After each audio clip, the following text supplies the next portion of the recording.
जय श्री हरि विष्णु। आपका दिन शुभ हो।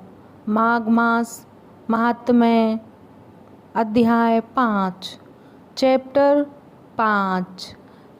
दत्तात्रेय जी कहते हैं कि हे राजन, एक प्राचीन इतिहास कहता हूँ। भृगुवंश में ऋषि का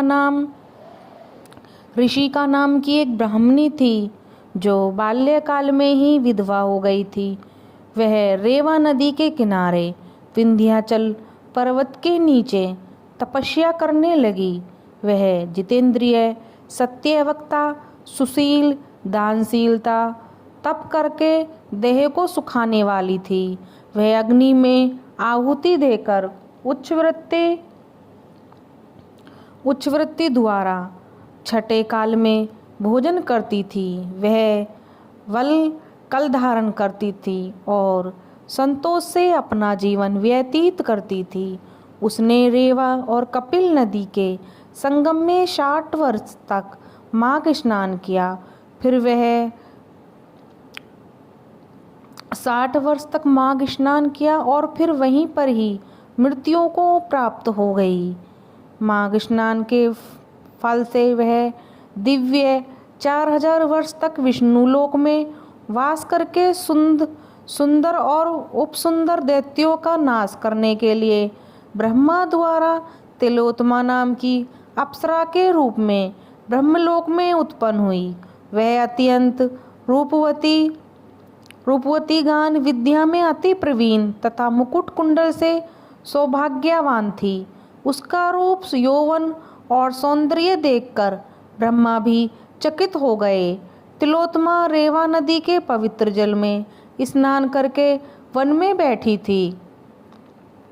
तब सुंदर व उपसुंद के सैनिकों ने चंद्रमा के समान उस रूपवती को देखकर अपने राजा सुंद और उपसुंद से उसके रूप की शोभा का वर्णन किया और कहने लगा कि कामदेव को लज्जित करने वाली ऐसी परम सुंदरी स्त्री हमने कभी नहीं देखी।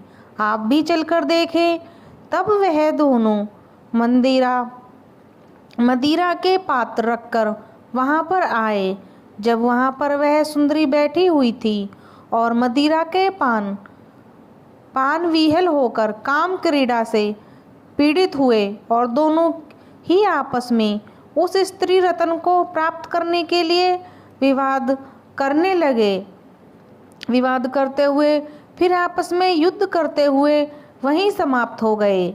उन दोनों को मरा हुआ देखकर उनके सैनिकों ने बड़ा कोलाहल मचाया और तब तिलोत्तमा कालरात्रि के समान उनको पर्वत से गिराती हुई दसों दिशाओं और प्रकाश मान करती हुई आकाश में चली गई और देव कार्य सिद्ध करके ब्रह्म के सामने आई। ब्रह्मा जी ने प्रसन्नता से कहा कि हे चंद्रवती, मैंने तुमको सूर्य के रथ पर स्थान दिया। जब तक मैं आकाश में सूर्य स्थित है, नाना प्रकार के भोगो